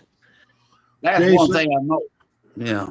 Jason's out there and he says he gets complaints from people all the time. They check their oil after he serviced it and it's black. Why is it black? Because they haven't serviced it regularly before they went to Jason. Correct. Either that or he didn't get it all out. Yeah. I don't think so. I mean, if you got an old brakes that hasn't been serviced for 3 years or 4 years, and you do an oil change on it, it still comes up black because you got so much crap in the bottom of that engine. Yeah, sludge.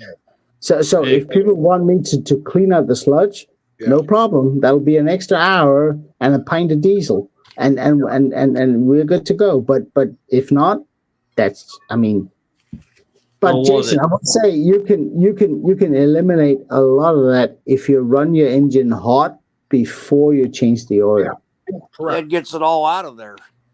Yeah, Well, it gets some of it out of there, but if it's one of those engines that that's been 10 years between oil changes, it takes a couple of oil changes before it changes. And you didn't get it all out. If it takes 20 and you only put 18 in and it's slightly over the full, you missed 2 ounces. Exactly. Well, I've had this before. But I will say the engine don't care. No.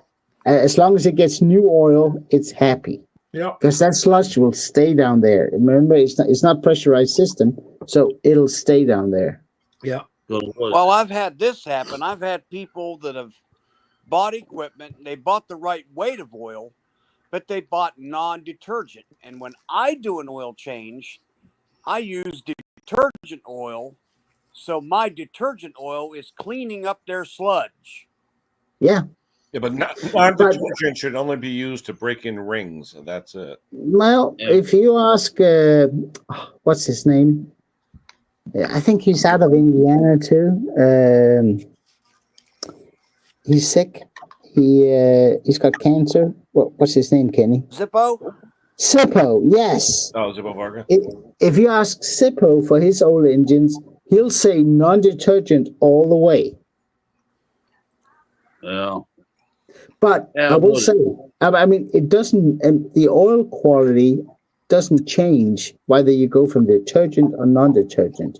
The issue here is if you got an oil filter system, you definitely want a detergent oil. But if you got some of the old engines where everything is supposed to settle at the bottom and then you drain it out, you want non-detergent. Yeah, non-detergent will loosen all those clumps of crap and release them into the engine. Non-detergent oil compared to detergent oil is that detergent oil can suspend it's got colloids. The colloids. It grabs the dirt and holds it in suspension, so you drain it out. Yeah, but non-detergent oil lets all the crap sink to the bottom. But the detergents too will start to dislodge all the old sludge and stuff. So in the older engines, I agree. Yeah. Maybe, but it's funny. Not detergent. That's mineral oil, basically. Yeah, it is. It always is because there isn't a non-detergent synthetic oil. It doesn't exist. But I will say, I mean, in terms of lubricating values, it doesn't make a difference. Yeah. But I also think that Zippo is wrong because you can definitely use a detergent oil in an old engine. I mean, if you ask Briggs and Stratton, I always go back to Briggs and Stratton because you know, they're the manufacturer. They decide what's best for the engine. Anything that isn't vintage, that means anything you can find on their website, should use a 5W30 full synthetic. That's the best oil for the engine. 1540, that's diesel oil. Yeah. Yeah, I noticed this. It doesn't have to be diesel, but I'm it's just saying the thickness and all. I mean, because it gets contaminated so fast. So what do you guys charge for oil? 5W30 synthetic. What do you charge per ounce or per liter? $10 a quart. So you charge 10. Yeah, that's about where we are. Cost me $6.50. 37.5 cents. Oh no, for the full synthetic, we went up to 47.5 cents. I charge $22 per liter. Wow. 22 per liter. Mm-hmm. Oil. Actually, I charge 10 at the blend. It's not 100. And that's including removing the old oil. Yeah. Okay. If somebody brings me in a pressure washer, if it's a good pressure washer, now I mean I'm saying good in brackets, with the good oil lube pump, and they want a full service, tune the engine, then go over the pump, you know, do the oil change in the pump. That's two different types of oil because the pumps on a pressure washer, at least the ones I see, they want non-detergent oil in the pump. Yes, of course. Of course. In the pump. But that's not an engine. The engine I use the regular oil in that, but the pump I use. Yeah, of course. So would I. Oil. It's like in your compressor, you use non-detergent. That's just how it goes. My compressor, I use compressor oil 32. Yeah, I don't know, and maybe it's more a question for Bruce actually, but I have a good YouTube friend in Sweden, and in Sweden, up north in Sweden, they get cold like they do in Canada, northern Canada, and like everybody else, they've been receiving these Chinese snowblowers that has a fixed RPM. You just yank it, it goes, and you blow snow. Yep. And they've been throwing rods like crazy. Ooh. Yeah, because they're wiring up at the high RPM in ultra cold weather. With the SAE 30 in the crank. Yeah. Or 5W30. No, the 5W30 full synthetic will handle that much better. Oh, yeah, it'll handle it much better than conventional 5W30. Yeah, absolutely.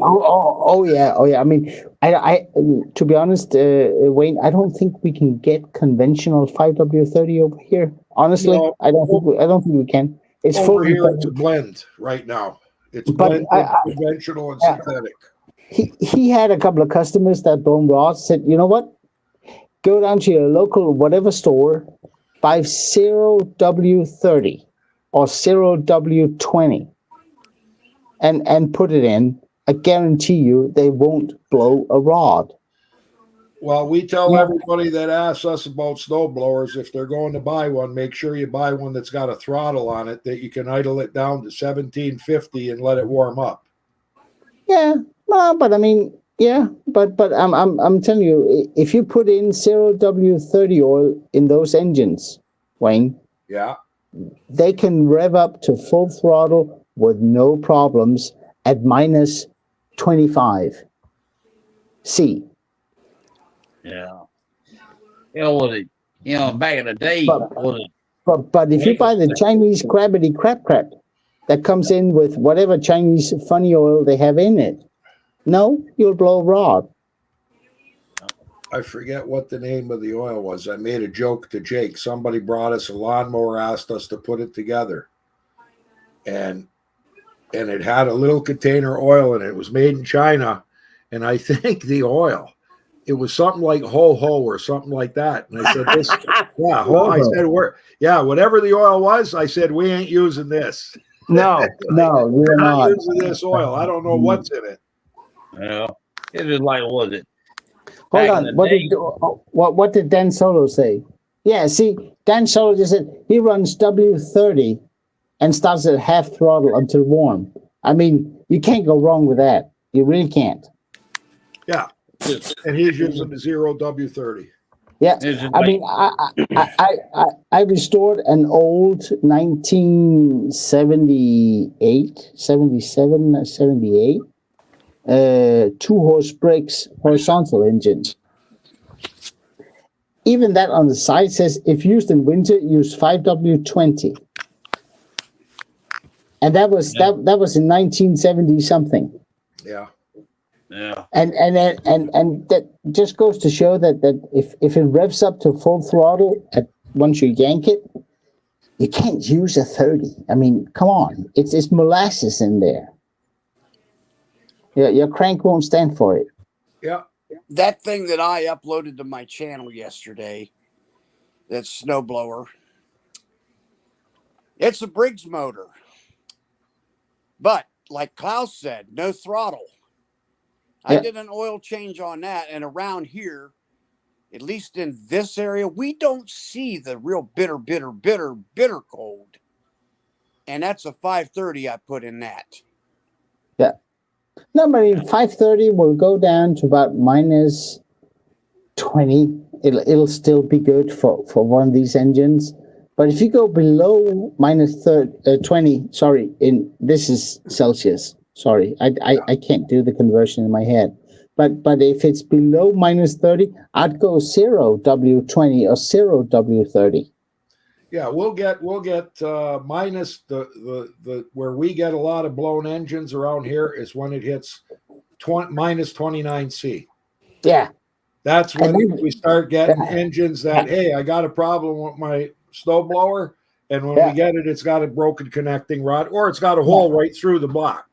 Yeah, but I mean, it's probably running on 10W30 or a straight 30 or something, and it revs up to max once you yank it. But if you go 0W20 or 0W30 for winter conditions, you won't have that problem. Yeah. And I just do it as a rule of thumb. And Wayne, you charge the hell out of it for doing that oil for them. Yeah. Mm-hmm. As a rule of thumb, I always used, whether the snowblower is a L head or whether it's an OHV, I always throw 530 in a snowblower. Yeah. For here. No, but I mean, Briggs has been saying that for years. 530, they even have a winter oil, which say mineral 5W30. They've been saying that for years. Put that in winter oil. That's what they recommend. Nobody listens. Nobody reads anything. They just, hey, we got this Briggs SE30. It must be good. Put it in. Blah. Oh, I know a circumstance. One time a guy had and maybe you guys have seen this mower. I've only seen one. Me too, MTV Dan. made it, but it had the date and brand on it. It was a 26-inch high wheeler. It was a belt-driven deck. The deck was a suspended deck. It was getting wear and tear, and it was knocking, so they got the bright idea to put 80-90 in the crankcase, and that killed it. I'm like, Yeah. It's just like, was it? Here, they finally made them lower the sulfur content on old road diesel fuel. And that's another thing. Pumps around here that sell diesel, they don't give the cetane rating. They give the octane for the gas, but they do not have a cetane rating number on the diesel. I'm like, I know. You guys are challenged when it comes to diesel fuel. I know. Yeah. But like I said, that one guy that time, he bought a Ford pickup truck. Well, he needed service on it. Yeah, he don't walk concrete. Well, they said, we can't touch this truck because you put off-road fuel in it. He argued with them left and right. He Yeah. won a case and they had to work on it, but it had off-road fuel in it. Because I know a guy, he bought a Kubota zero turn with a Kubota diesel, and it would get to a point it would start cutting off. I never understood why in America you don't get additive diesel fuel. To me it makes no sense. I mean, over here we have so many diesel cars, Yep. and the diesel fuel we get over here is really good. I mean, we can even get V-Power diesel from Shell, Yeah. which has a higher cetane rating, and it's got cleaning additives and la la la. I think, Kenny, were we talking to Stella the other night about her van running a 6-cylinder Mercedes diesel? Yeah. When that Stella? Yeah. I mean, Then we saw that. I mean, buy a bottle every time you refuel, because bad diesel fuel for a truck, a big ass V8 or a V6, whatever truck, it doesn't matter because it's just almost like a train, you know. But in a car, it's different. It runs at higher temperatures. It runs at different loads. It's got a turbo that really pushes. And believe it or not, a turbo in a small personal car pushes a lot more than it does in a big ass truck with a turbo. So diesel fuel in the US, I've always baffled me why you don't have good quality diesel, because you don't. It's weird, but yeah, buy that bottle, you know, the clean oil or whatever it's called from Chevron or Texaco, whatever. Put it in your diesel because you don't have it from the refinery. It's weird, but the only thing that they push around here is they make you buy that DEF. What? Yeah. Diesel exhaust fluid.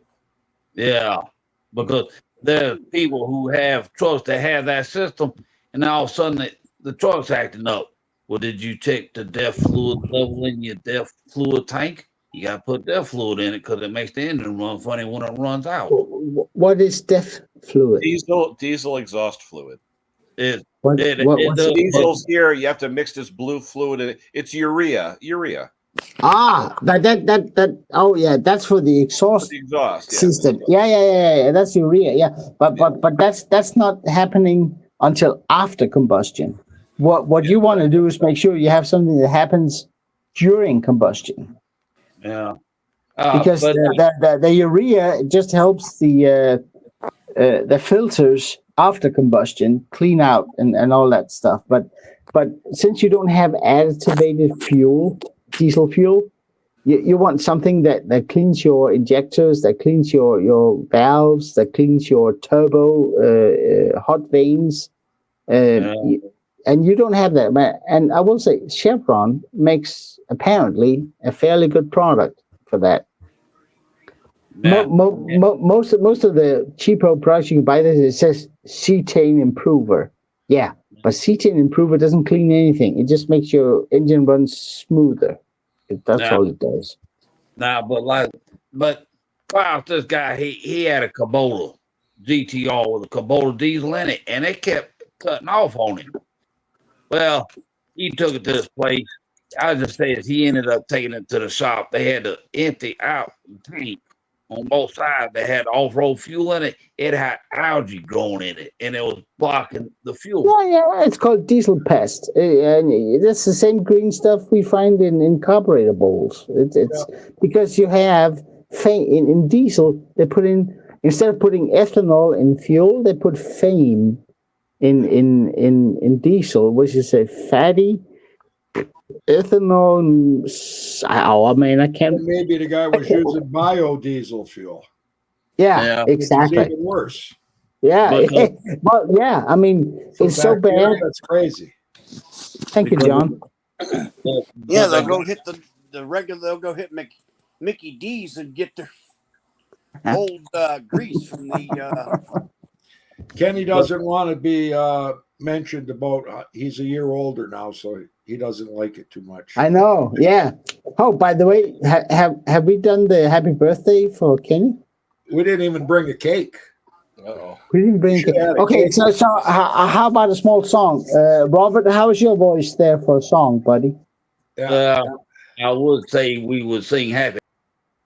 See, I can get rid of everybody. Get a copyright straight. How old are you now, Kenny? How old? 61. 61. Yeah. 61 years young. Eh? Another 4 years, and then you're retired, or Yeah, 65. Yep. yeah. And bad thing is, Wayne, this time 17 days from now, I'm gonna be 61. I'm like, oh shit, no. Well, Robbie, you look like 101. Jesus. Yeah, Robert. Like I feel good. I'm 75. I feel great when I look at you. I'm telling you guys, age is a state of mind. Hey, 60 is the new 40, isn't that what they I say? mean, look at Jason. Yeah, I even feel better when I look at Jason. I feel so much look at better Jason. now. When I see my son over there on the left, I say, "Oh, he's losing all his hair." No, but I guess me and Wayne are the same age. I'm 75 too. Just turn the numbers around. Yeah. Yeah, right. I just turned 57 back in August. Nah, but see, Ken, he can turn 61 around. He'd be 16. Like, Jason's doing the half mullet there. Look, he's got a half mullet. yeah. Hand him that great big old wooden mallet. He'd look like Gallagher. Damn. Oh yeah. Hiding it behind the hat. Jason, you watch The Apprentice. You'll see that guy that operated on Donald there. That spot you got in the back. He can slice that, take the chunk out, and sew it back together. You won't have that little spot up there. Listen, I just want to shave my head, but the missus won't let me. I think I'm just gonna come home one day. That's how the mullet started. I'm like, I'm gonna have to have the most ridiculous haircut. Jason, are you whipped? I was I just just ready have to to say live that, with it. Klaus. No. I mean, Jesus Christ! If you want to shave your head, which I actually think would look good on you, do it. No, I have scars on the back of my head. That's her issue. Whatever. Was that And I playing? have Was my that head for isn't playing perfectly hockey? round. Or I have a flat spot on my head. was that for So- playing hockey or being That could answer assaulted a in lot of Long your Island? questions about me. Nah. But like I said, that lawnmower shop I dealt with in Griffin, they sold this stuff that you put in your diesel fuel to take out that algae. But that guy, he had to pay $400 to the Kubota dealership to clean out his fuel tanks for that. No, but I mean, It's more diesel than pest that, 'cause it goes is through a your known injectors, issue. It's a your known pump. issue. All the farmers that have problems with it, if they cheap out and buy diesel with bioethanol in it, I mean, it happens. Same thing with boats. I mean, diesel boats that runs fuel with ethanol in it, they get diesel pests. We call it They diesel get pests. boats have they have 3 sets of filters. They have a sediment filter on top of their regular. But if you get the green slime in it, you're screwed. Yep. Oh yeah. Because The place Jake stores his car at, and we store some of our equipment. The guy sent over his backpack blower. And as they were walking up the driveway, I said, "Wow, how long's that thing been sitting?" And he said, 5 years. And I said, this is his pit crew, his buddy, eh? And he says it's his grandfather. So he's walking down the driveway with it. And I said, "I could smell that fuel from here." He said, "I already dumped the fuel out at the farm." Where I said, "You mean to tell me that gas tank is empty?" He said, "Yeah." I said, "I can't believe the smell that's coming off of that piece of equipment. It's just like stale fuel. Like, you know what it smells like, eh? It's bad." Yeah. Jake said, "This ain't going in the shop. Leave it outside." I know one time I had an uncle give me an Echo backpack blower. Yeah, I took it to the shop and they said, and this back in the 80s or something, they said it's gonna be $150 to get the thing fixed. I'm like, yeah, somebody did mix thing white oil in it. It probably fried in, and I'm like, And now I think about it, said, hey, then I should have said fix it. Well, $150. I'm like, Okay, Kenny, I'm going to run. Thanks a lot for holding this special event. Are we singing? Robert, you got to show us that fuel pump's working now. I know. You got the video. After everything that Kenny did for you, and we still don't know if it's going to work. Well, I'm going to do a video tomorrow. I'll do a video. I just got to recut along with a piece of fuel line. I'm like, any food that I not take pictures of stuff like this, like, Okay, guys, I got to run. All right, see you, Wayne. Okay, Wayne. And the Buffalo Bills, they won today with a 61-yard field goal. Last play of the game for them. All right. Okay, Buffalo Bills. who won the World Series? Dodgers.